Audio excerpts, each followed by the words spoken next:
Bulan ini seri khotbah kita adalah family blessing atau berkat keluarga. Tetapi saya mau ambil waktu 2 minggu di dalam seri khotbah ini karena bulan ini ada 5 minggu ya. 2 minggu untuk bicara terkait keuangan. Karena keuangan salah satu faktor yang menentukan kebahagiaan di dalam keluarga. Itu bukan satu-satunya faktor, banyak faktor yang lain. Tapi salah satunya adalah kestabilan di dalam keuangan mempengaruhi kebahagiaan di dalam keluarga. Nah, di bagian yang kedua dari seri khotbah ini, judul khotbah yang saya mau bagikan adalah Manage Well, Live Well. Jadi, kelola dengan baik, maka keluarga kita akan hidup dengan baik. Artinya, manajemen atau pengelolaan punya peranan yang penting di dalam membangun kestabilan keuangan keluarga yang pada gilirannya akan mempengaruhi faktor penentu di dalam kebahagiaan keluarga kita. Jadi ayo kita belajar untuk bisa mengelola keuangan dengan baik. Sangat baik sekali kita beribadah tiap minggu. Sangat baik sekali saudara berdoa tiap hari secara pribadi. Tapi jangan lupa juga belajar mengelola keuangan dengan bijaksana. Kita baca Kejadian 2 ayat yang ke-5. Belum ada semak apapun di bumi. Belum timbul tumbuh-tumbuhan apapun di padang. Berarti belum ada tumbuhan, belum ada pertumbuhan, belum ada panen, belum ada hasil. Kenapa? Ada 2 faktor. Sebab Tuhan Allah belum menurunkan hujan ke bumi. Kalau belum ada hujan, belum ada hasil. Ada ladang pun kalau nggak ada airnya, maka nggak akan ada panennya. Betul apa tidak? Artinya butuh open heaven, butuh dalam hidup kita Tuhan membukakan tingkap-tingkap langit dan mencurahkan berkatnya sampai berkelimpahan dalam hidup kita. Nah ini khotbah bulan lalu ya, open heaven. Tingkap langit terbuka. Dan doa saya buat semua jemaat keluarga Allah di sini, Anda juga yang mengikuti secara online, sungguh-sungguh dalam hidup saudara, tangan Tuhan yang membukakan tingkap-tingkap langit dan mencurahkan berkat sampai berkelimpahan di dalam kehidupan saudara. Amin. Nah, ini syarat yang pertama supaya keuangan kita bisa stabil, bisa baik. Kita butuh Tuhan menurunkan hujan berkatnya atas hidup kita, atas keluarga kita. Itu yang pertama. Tapi enggak cuma di situ saja. Lihat itu syarat berikutnya. Perhatikan pembacaan tadi. Kenapa kok belum ada panen, belum ada tumbuhan dan macam-macam. Yang kedua, dan belum ada orang untuk apa? Mengusahakan tanah itu. Mengusahakan di sini mengelola, menghandle tanah tersebut, memanage tanah tersebut. Artinya sebuah urusan kalau belum ada pengelolaan yang baik, maka tidak akan ada panen yang baik juga. Jadi supaya ada panen yang baik butuh 2 hal. Satu butuh hujan berkat Tuhan. Tapi yang kedua butuh manusia yang mengelola. Butuh manusia yang mengusahakan. Jadi dua-duanya butuh. Ya, saya percaya hari ini sementara kita semua beribadah di tempat ini. Kita berdoa, kita naikkan pujian dan penyembahan. Saya percaya ini sesuatu yang menyenangkan hati Tuhan. Dan ketika hati Tuhan disenangkan, Tuhan akan menurunkan hujannya atas hidup kita. Hujan berkatnya atas hidup kita. Jadi yang pertama, saudara sudah dapat nih. Tapi jangan lupa yang kedua, butuh dari pihak kita belajar apa tadi? Mengelola. Memanage apa yang Tuhan percayakan sama kita. Karena kalau tidak, maka akan ada banyak orang Kristen cinta Tuhan, suka berdoa, bahkan pelayanan sana sini. Tetapi secara keuangan jelek. Secara finansial habis, ambles. Bahkan di Alkitab ditulis juga tentang seorang janda nabi yang ditinggal mati oleh suaminya, seorang nabi. Saya mau tanya sama saudara, sampai Alkitab menyebut dia nabi, berarti orang ini cinta Tuhan apa tidak? Yes. Ini orang cinta Tuhan, orang yang dekat sama Tuhan. Ini bukan cuma sekedar percaya Tuhan. Seorang nabi. Dia bahkan kalau nabi itu orang yang apa? Dengar-dengaran suara Tuhan. Orang yang punya kepekaan dalam roh. Ini orang yang luar biasa. Tetapi ketika meninggal dunia, Alkitab mengatakan dia meninggalkan hutang yang harus ditanggung istri dan anak-anaknya. Dan mereka nggak bisa bayar itu, sehingga anak-anaknya mau dirampas sebagai pembayaran hutang. Saya mau ngomong sama saudara begini, tidak semua nabi punya kemampuan untuk mengelola keuangan dengan bijaksana. Jadi cinta Tuhan itu satu urusan. Tetapi mengelola keuangan itu urusan yang lain, yang sebuah skill, kemampuan yang harus dipelajari. Sama halnya misalnya saudara bisa nyetir mobil. Tidak semua orang bisa nyetir mobil, bisa berenang. Betul apa tidak? Itu dua kemampuan yang berbeda. Tidak semua orang yang bisa berenang, bisa mendesain interior kayak gini. Itu kemampuan yang totally different. Kadang-kadang sebagian orang berpikir kalau orang cinta Tuhan, kalau nabi, maka dia bisa segalanya, Superman. No. Alkitab mengatakan bahkan nabi ini tidak bisa mengelola keuangan dengan baik. Sehingga akhirnya mendatangkan bencana keuangan buat keluarganya. Anaknya hampir dirampas jadi budak gara-gara bad money management. Gara-gara pengelolaan keuangan yang tidak bijaksana. Saya mau ngomong sama saudara, saya kenal pendeta-pendeta karena saya pendeta. Saya tahu penginjil, bahkan nabi, orang yang dianggap peka. Yang di masa-masa tertentu, Tuhan gerakkan saya untuk membantu mereka secara finansial. Karena mereka ada di dalam keadaan yang sangat susah secara finansial. Saya mau ngomong sama saudara. Artinya menjadi rohani itu penting. Hujan berkat yang daripada Tuhan. Tetapi jangan lupa, sisi yang kedua, kita harus belajar mengelola resources semua yang Tuhan percayakan kepada kita. Dan doa saya, kita semua di sini, Anda juga mengikuti secara online, kiranya tangan saudara diurapi oleh Tuhan, diberikan kemampuan, Anda diberikan hikmat untuk bisa mengelola dengan bijaksana. Sehingga yang Anda kelola akan bertambah.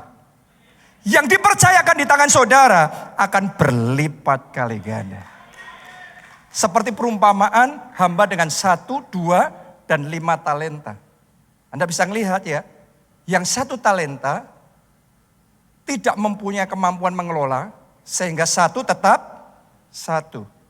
Sedangkan hamba yang dipercaya 2 talenta bisa mengelola. Saya mau tanya sama saudara, talentanya sama-sama dari Tuhan enggak? Sama talentanya. Tapi yang 2 ini bahkan kerepotannya lebih banyak, tanggung jawabnya lebih besar. Tapi 2 bisa jadi 4. Hamba yang dipercaya 5 bisa mengembangkan jadi 5. Enggak ada masalah dengan talentanya. Talentanya semua datang sama Tuhan yang sama, kepercayaannya yang sama, berkatnya yang sama. Tetapi kemampuan mengelolanya yang menentukan yang berbeda. Saudaraku, Tuhan itu tidak menciptakan orang kaya dan orang miskin. Tuhan itu menciptakan manusia. Oke, tapi kemampuan mengelola secara keuangan itu akan menentukan apakah kemudian orang itu, manusia itu akan menjadi kaya atau menjadi miskin. Salah satunya ditentukan oleh kemampuan di dalam mengelola. Dan di dalam kisah hamba dengan 1, 2, dan 5 talenta tadi, Anda lihat tuh. Tuannya ini Tuhan. Tapi yang dilakukan tuannya, yang 1 talenta tetap 1 talenta dipecat. Orang kalau zaman sekarang kan ya kasihan dong. Tapi ternyata Tuhan memecat bad manager. Dan Tuhan mempromosikan good manager. Saya mau ngomong sama saudara, kalau Anda bisa mengelola dengan bijaksana, mulai hari ini jalan hidupmu tidak akan pernah turun. Mulai hari ini tangan Tuhan yang akan mempromosikan, yang akan mengangkat saudara, dan yang akan membuat saudara tetap naik dan tidak turun. Amin, haleluya. Jadi belajar mengelola dengan bijaksana. sana. Karena kemampuan mengelola itu beda sama memiliki. Orang memiliki belum tentu bisa mengelola. Orang mempunyai aset, mempunyai harta, mempunyai uang, depositonya banyak, mempunyai tanah.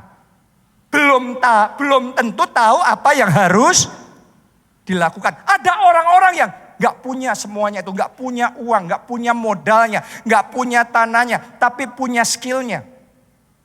Berapa waktu ini saya ketemu sama satu orang yang punya skill untuk mendevelop tanah, jadi perumahan, jadi hotel, jadi produk-produk properti yang sukses. Dia nggak punya tanahnya, dia nggak punya modalnya, tapi dia punya know-how-nya, dia punya kemampuan memanagenya.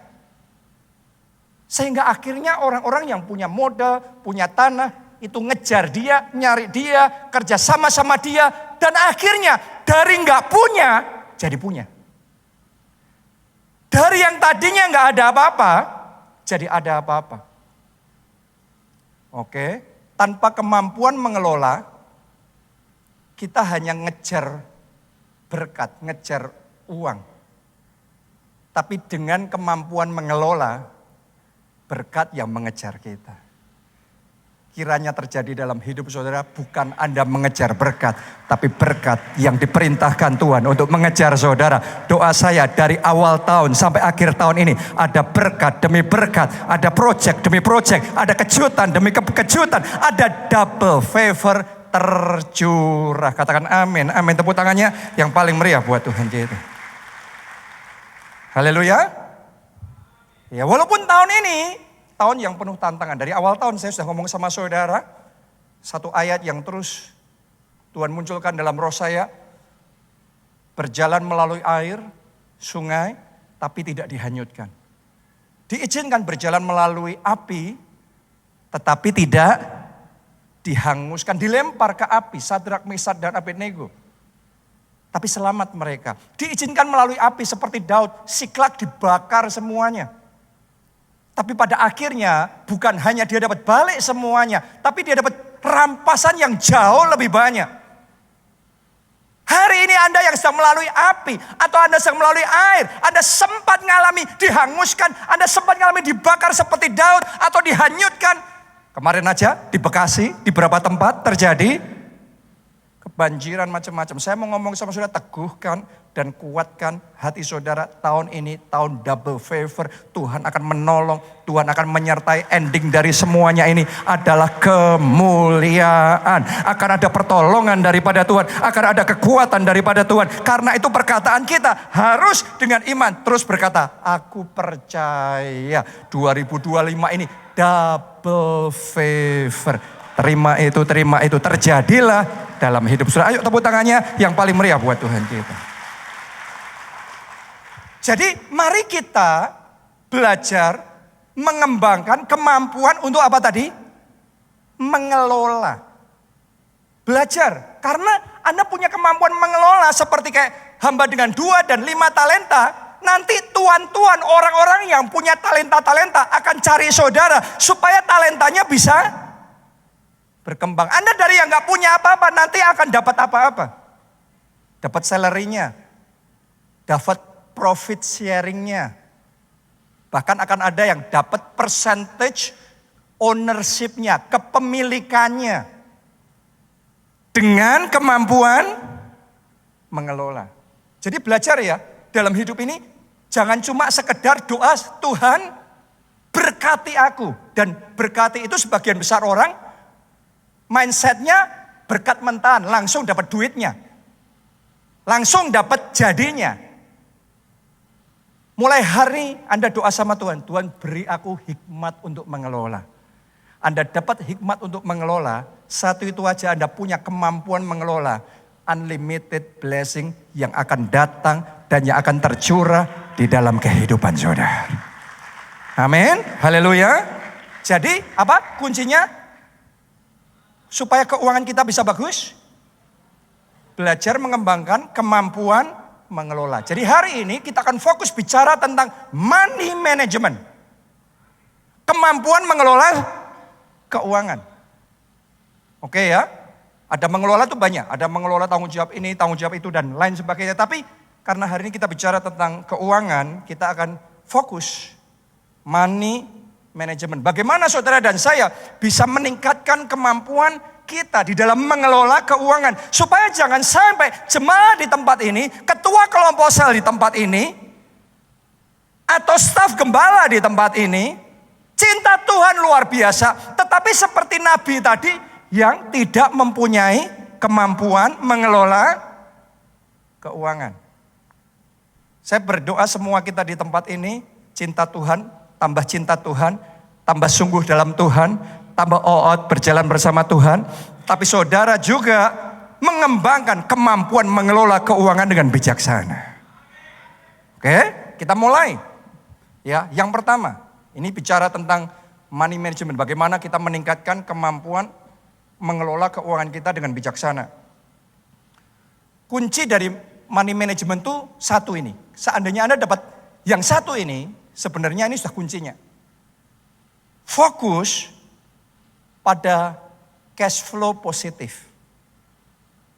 Kuncinya itu sebenarnya. Kita semua tahu apa artinya cash flow. Arus uang kas kita. Ya, setiap bulan kita dapat penghasilan, berarti itu cash flow in, masuk. Oke, dari tabungan kita, dari pekerjaan kita, salary kita, bonus dan macam-macam. Keuntungan investasi dan macam-macam. Tapi ada cash flow out. Ada uang keluar. Anda beli mobil, Anda bayar uang sekolah anak, bayar listrik, dan lain sebagainya.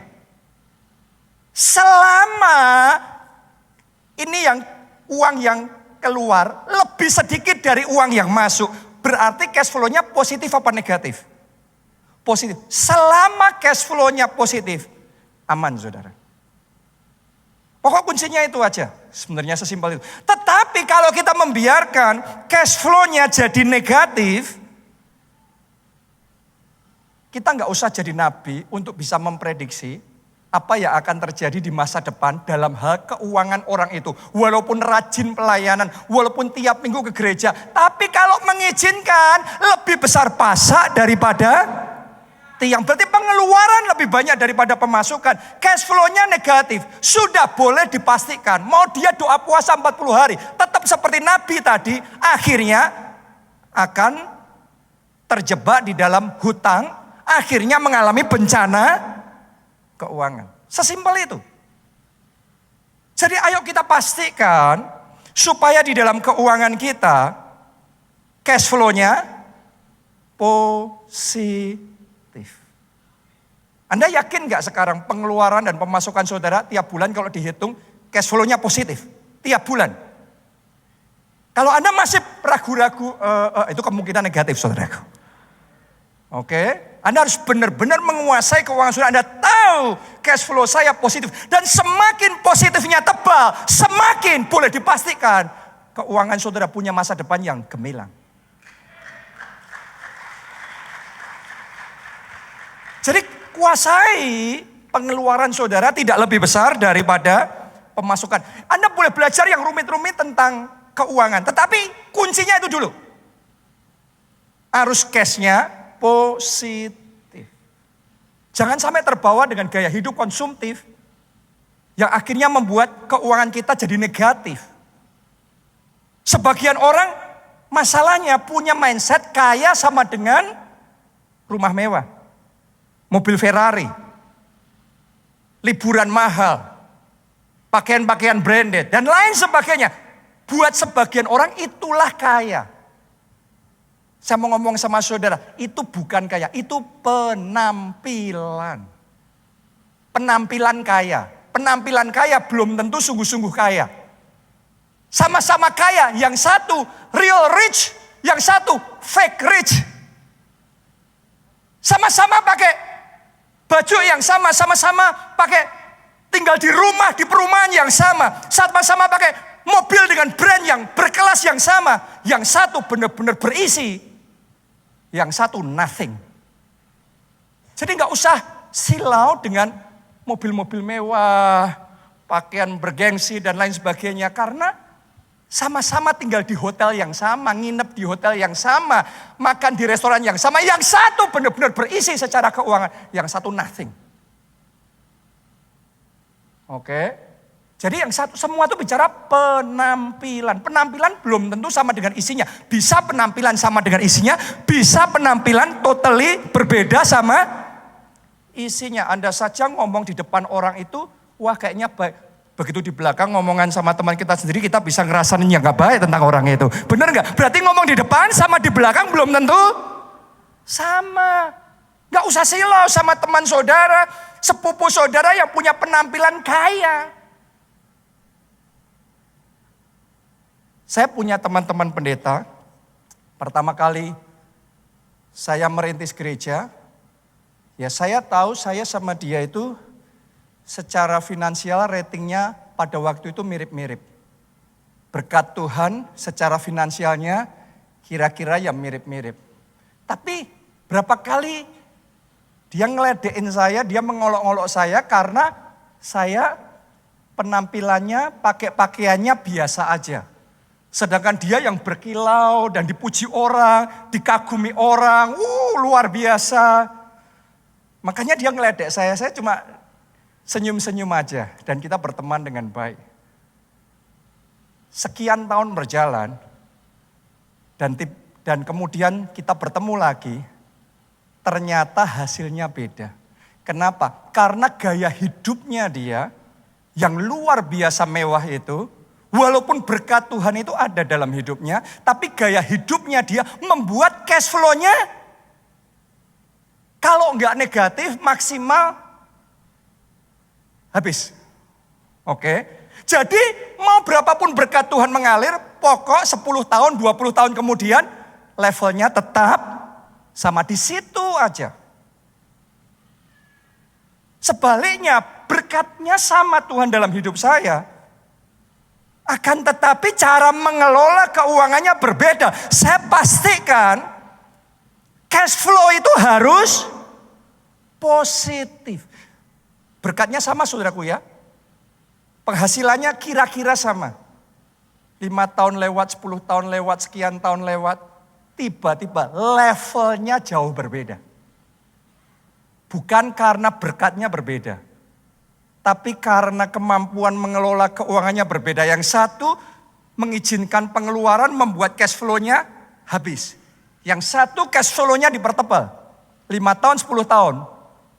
Level keuangannya berbeda. Jadi saya mau ngomong sama saudara, tidak peduli berapapun penghasilan saudara, berkat yang setiap bulan Tuhan kasih sama saudara, saya berdoa mulai hari ini, jangan izinkan gaya hidup konsumtif memakan habis semua berkat itu. Pastikan ada cash flow yang positif dan saya percaya mulai tahun ini Tuhan akan bawa keuangan saudara tidak stuck lagi, tetapi tiap bulan, tiap tahun tetap naik dan tidak turun. Amin. Ya, jadi apa? Kunci yang pertama dalam money management, cash flow-nya mesti positif. Anda nggak peduli, katakanlah penghasilan saudara 1 miliar, 5 miliar, 10 miliar tiap bulan, nggak peduli. Kalau cash flow-nya negatif, habis juga. Saya punya teman-teman yang alami seperti itu. Habis juga. Mau berapapun banyaknya penghasilan. Selama cash flow-nya negatif, ending ceritanya pasti habis. Tapi kalau cash flow-nya positif, naik dia. Akan bertumbuh, bahkan berlipat kali ganda. Itu yang pertama. Yang kedua, tingkatkan financial IQ Anda. Dalam money management ya penting sekali, karena financial IQ itu kayak IQ kita. Orang kalau IQ-nya baik, maka secara studi dia akan lebih gampang maju. Benar apa tidak? Pelajarannya sama, tapi karena IQ-nya lebih, maka dia maju. Financial IQ itu juga gitu. Handle keuangannya sama, tapi dengan financial IQ yang lebih, maka uang yang sama itu jadinya akan beda. Kayak tadi saya cerita tentang saya sama teman saya.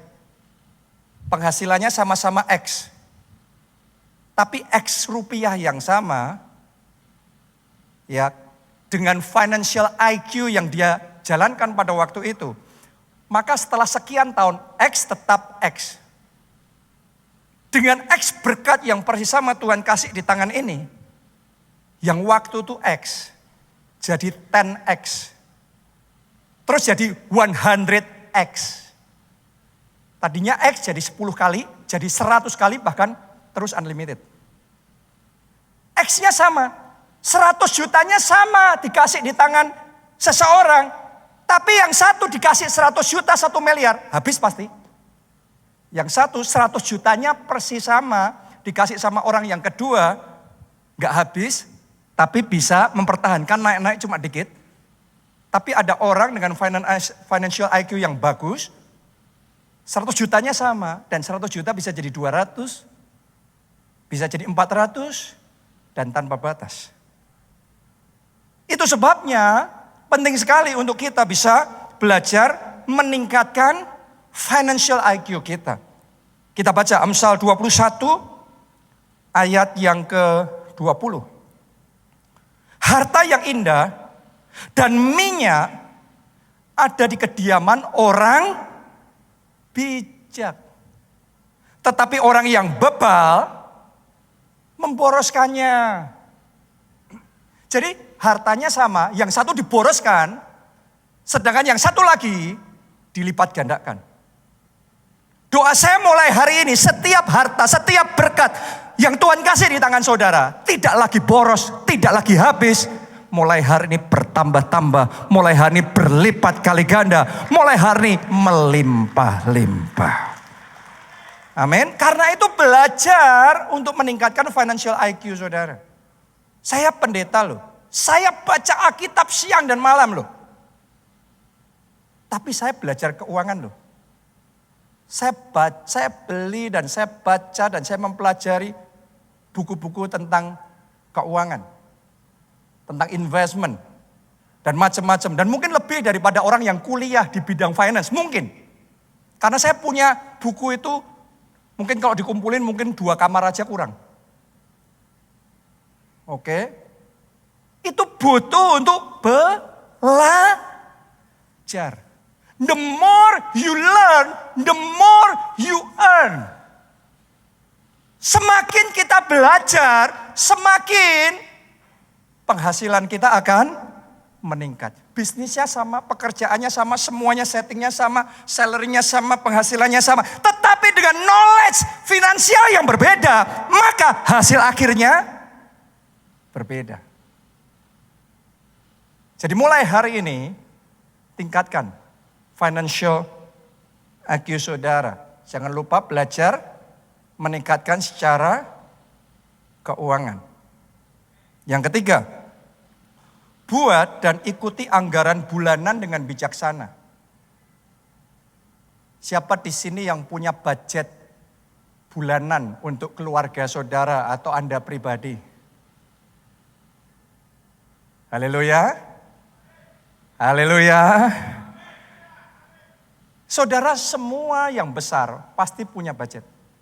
Anggaran. Enggak sekedar mau keluar ya keluar uang. No. Semua punya perencanaan. Kalau keuangan saudara tidak direncanakan, enggak heran tanpa adanya perencanaan, kolaps. Susah maju. Karena enggak direncanakan. Membuat budget itu kita merencanakan. Anda tulis. Misalnya, total pendapatan berapa? Tulis saja. Di budgeting itu, di anggaran itu. Catat semua pengeluaran saudara. Ya, pengeluaran boleh Anda bagi jadi 2 kategori. Yang satu yang memang kebutuhan. Itu yang pokok, nggak bisa tidak. Yang kedua apa? Keinginan. Kalau Anda belum bisa membedakan itu, kacau deh keuangan. Anda harus bisa memisahkan yang mana kebutuhan, yang mana adalah keinginan. Pisahin itu. Buat budget yang benar di dalam keuangan saudara. Karena itu syarat money management yang prudent, yang bijaksana. Kita baca Amsal 27 ayat 23 sampai 24. Kenalah baik-baik keadaan kambing dombamu. Dalam hal ini kambing dombamu itu penghasilanmu, pendapatanmu, setiap rupiahmu itu kambing dombamu. Yang mengerti boleh katakan amin, saudaraku. Oke, perhatikanlah kawanan hewanmu. Karena harta benda tidaklah abadi. Apakah mahkota tetap turun temurun? Kalau enggak diperhatikan, kambing domba itu bisa melenceng jalannya, hilang sendiri.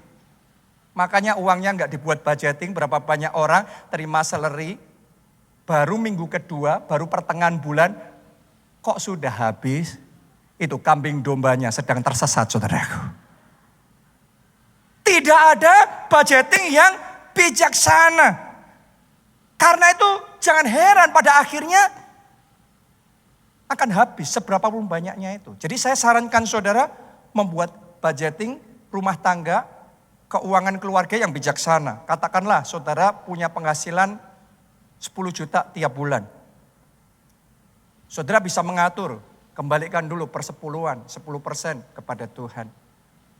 Kemudian kalau saran saya buat saudara, budget dulu, pastikan dulu persentase untuk tabungan dan investasinya. Bukan pengeluaran dulu, nabung dulu, invest dulu. Katakanlah 10% lagi atau 20%. Semakin banyak semakin bagus di situ. Terus katakanlah untuk kebutuhan esensial yang pokok tadi 50% misalnya. Terus katakan untuk keinginan atau urusan sekunder 10%, 20%. Jadi dibuat plot, dibuat kafling-kafling yang membuat keuangan kita aman nih. Yang ini jangan diganggu nih. Setiap kaflingnya jangan diganggu nih. Saudaraku, sampai dengan hari ini, sudah puluhan tahun. Sampai dengan hari ini, saya masih melakukan pencatatan keuangan. Saya tahu kemana uang saya pergi.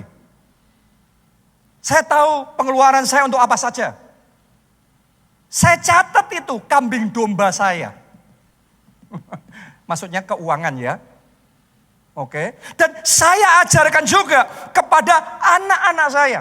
Sudah tanya sama anak-anak saya. Mau Jessica, mau Gaby, mau Jane. Saya pastikan mereka harus membuat anggaran, budgeting, keuangan pribadi mereka termasuk pencatatan. Mereka mau masuk berapa, keluar berapa, keuangannya harus ada catatannya semuanya. Dan saya kasih syarat sama mereka, uang saku berikutnya hanya bisa cair kalau catatan bulan sebelumnya sudah selesai.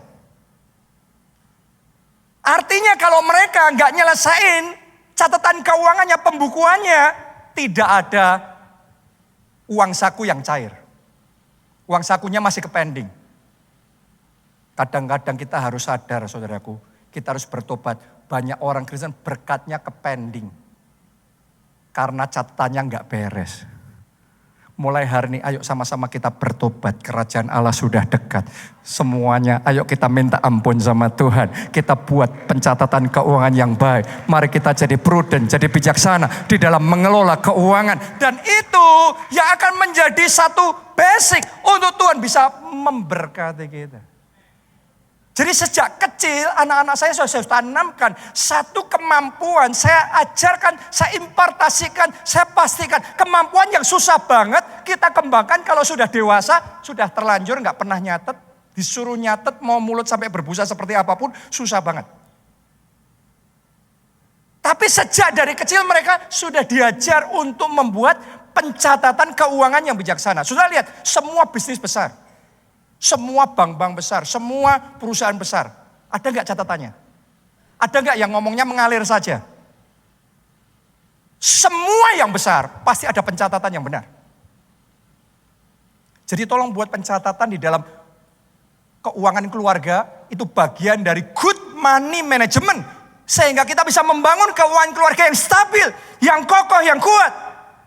Dan itu akan memastikan our financial future. Masa depan finansial kita. Yang keempat nih khotbah minggu lalu. Masih ingat apa minggu lalu khotbahnya? bayar lunas utang saudara. Ya, dan saya khotbah minggu lalu tuh saya ketemu sama orang-orang yang mungkin saudara juga ada di tempat ini sedang struggle dan mengalami keadaan yang sangat susah secara finansial. Ya, saya berdoa Tuhan memberikan anugerah kepada saudara. Tuhan memberikan pengurapan kepada saudara sehingga di 2025 ini mujizat terjadi dan Anda bebas hutang. Saya berdoa semuanya kita di tempat ini dalam nama Yesus bebas hutang. Keluarga kita bebas hutang. Anak-anak kita bebas hutang. Orang tua kita bebas hutang.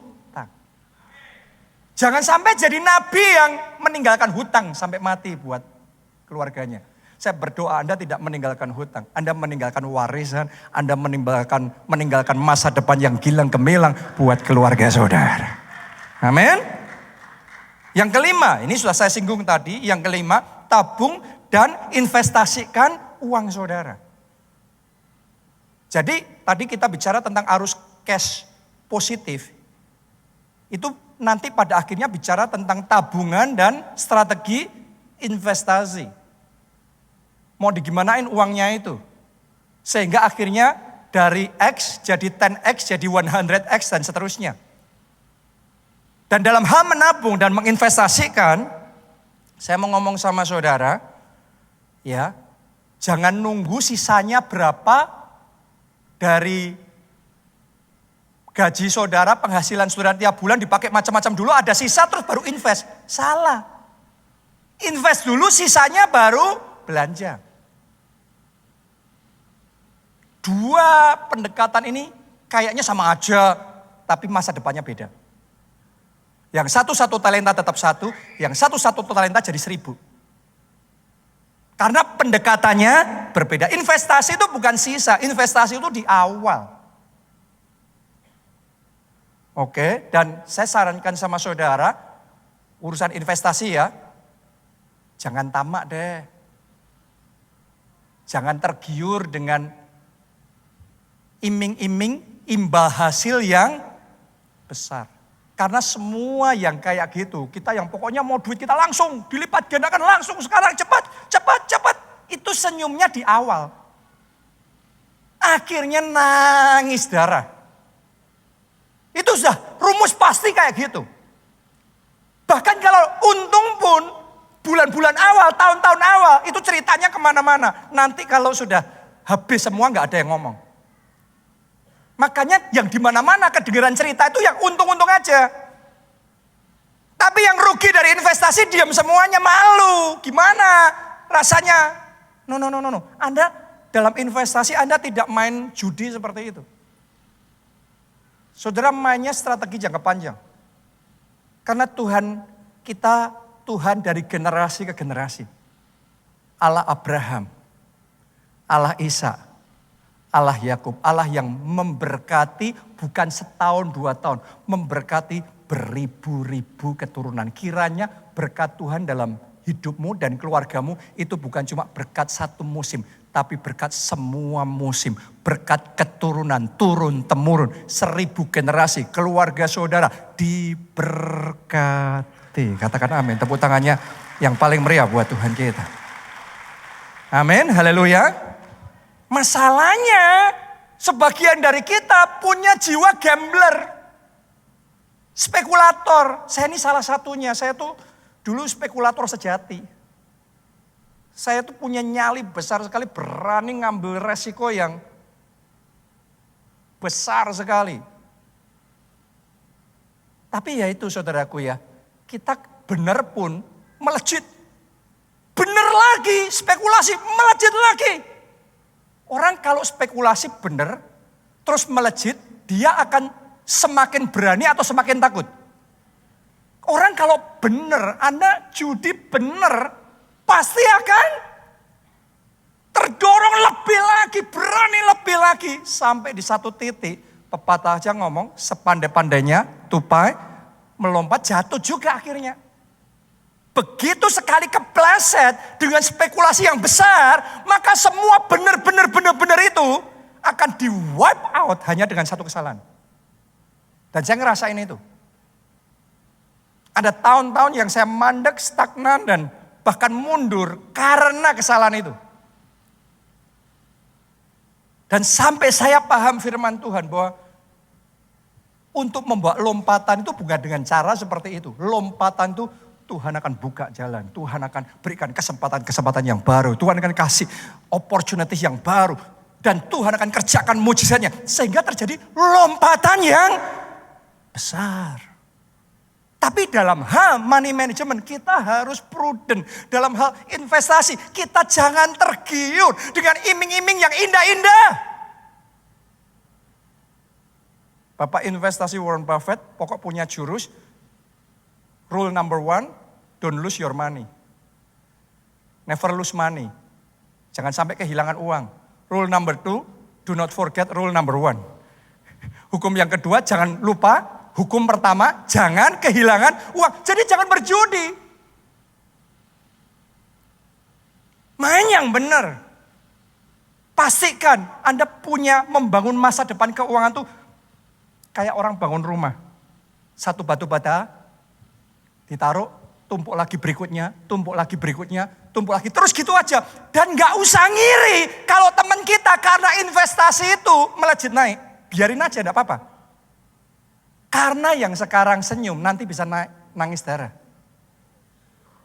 Kalau kita gatel tangannya karena teman kita cuan kita yang gak cuan. Terus kita ikut siap-siap aja nangis darah juga. Belum dapat untungnya, dia sudah dapat untungnya. Nikmati dulu, nanti nangis darah. Banyak orang ketinggalan kereta, dapat nangis darahnya aja saudaraku. Gara-gara scam. Dalam investasi, no kita tidak memainkan game yang kayak gitu. Prudent money management tidak memainkan game yang seperti itu. Tidak terlibat dalam permainan-permainan. Kita nggak ngiri orang jadi kaya karena itu. Jangan ngiri orang yang jadi kaya karena itu. Karena Tuhan punya cara untuk mempromosikan saudara. Tuhan punya 1001 cara untuk memberkati saudara. Melipat gandakan berkat-berkatnya dalam hidup saudara. Amin. Yang keenam sekarang. Keenam ini penting nih. Bangun pagar pengaman finansial. Apalagi di kondisi seperti sekarang ini. Jadi keuangan itu harus punya pagar yang kuat. Benteng yang kuat. Pertahanan yang kuat. Jangan mengizinkan keuangan Anda terekspos. Sehingga kalau hal-hal tertentu terjadi di luar dugaan. Maka semuanya habis. Jadi harus ada pagar pengaman yang kuat, yang kokoh yang kita bangun. Salah satunya misalnya secara pribadi. Punya dana darurat. Ya jadi jangan dana cash saudara sudah kayak nggak ada sama sekali dipakai investasi semuanya misalnya. Mesti ada dana darurat yang kalau anything happen, sesuatu terjadi, emangnya saudara nyangka kemarin Bekasi banjir kayak gitu? Kalau saudara ngalami yang mereka alami, ada uang di rekening bank saudara dan tidak ada cadangan sama sekali, beda loh pengalamannya. Benar nggak? Dalam hidup ini ada banyak emergency.